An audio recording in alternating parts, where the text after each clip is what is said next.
அன்னைக்கு ஒரு நாள் இந்த செலிப்ரேஷன் அப்படின்றதெல்லாம் தாண்டி டெய்லி அந்த பொண்ணுங்க வந்து வேலைக்கு போறாங்க, குடும்ப கஷ்டத்துக்காக தான் போறாங்க வராங்க, அவங்க பேஷனுக்காக போறாங்க. சோ அதுக்கு வந்து ஒரு பாதுகாப்பான ஒரு சூழ்நிலை கொடுத்தா அந்த ஒரு விஷயம் எவ்வளவு நல்லா இருக்கு. இந்த ஒரு நாள் செலிப்ரேஷன் வந்து எங்களுக்கு பெருசா கிடையாது. உண்மையில கேட்டு பாருங்க, இந்த ஒரு நாள் செலிப்ரேஷன் எங்களுக்கு முக்கியமானு கேட்டா கிடையாது.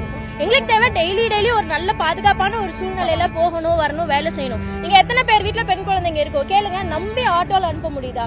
நம்பி ஸ்கூலுக்கு அனுப்ப முடியுதா? எல்லா இடத்துக்கும் பயம். நம்ம கண்ணுக்குள்ளாரையே பெண் குழந்தைங்களை வச்சுக்கணும் அப்படின்ற மாதிரியான ஒரு சூழ்நிலையில இருக்கும். அது எல்லாமே மாறி எல்லாருமே கொஞ்சம் ஃப்ரீடமா நல்லபடியா வேலைக்கு போகணும், வரணும், அந்த ஒரு விஷயம் மட்டும்தான் எங்களுடைய எதிர்பார்ப்பா இருக்கு. அதுக்கு முக்கியமான காரணம் என்னன்னு கேட்டீங்கன்னா, இதெல்லாம் நடக்கணும் அப்படின்னா தண்டனை வந்து கொஞ்சம் இருக்கணும், கடுமையா இருக்கணும். அப்படி இல்லையா, இன்னொன்னு இந்த குற்றவாளிகளை வந்து அப்படியே பாதுகாக்க கூடாது. அப்படியே ஒண்ணுமே தெரியாத மாதிரி பாதுகாத்துட்டே போயிட்டு இருந்தா என்னைக்குதான் நாங்கெல்லாம் வெளியே வருது? இன்னைக்கு வேணா சொல்லலாம், நீங்களாம் வெளியில வரலையா, வேலை செய்யலையா அப்படின்னு பேசலாம். வரோம், செய்யறோம். இங்க இருக்கிறவங்க கேட்டு பாருங்களேன், எத்தனை பேர் எவ்வளவு விஷயத்த மறைச்சு மனசுக்குள்ளாரே சங்கடமா இருக்கும். வெளியில சொன்னா நம்மள தப்பா நினைச்சிருவாங்களோ, அதுக்காகவே பயந்து தான் இந்த 2025லயும் வந்து இருக்கிறோம். இந்த நிலைமையெல்லாம் அப்படியே மாறணும் அப்படின்றதுதான் எங்களுடைய ஒரே எதிர்பார்ப்பு. வீட்டை விட்டு ரோட்டுக்கே வர முடியலங்க, நம்பி பிள்ளைங்களை அனுப்ப முடியல, ரொம்ப பாதுகாப்பு கண்டிப்பாக உறுதி செய்யும். அதுல டவுட்டே வேணாம். ஆட்சி மாற்றம் கண்டிப்பாக உறுதி செய்யும்.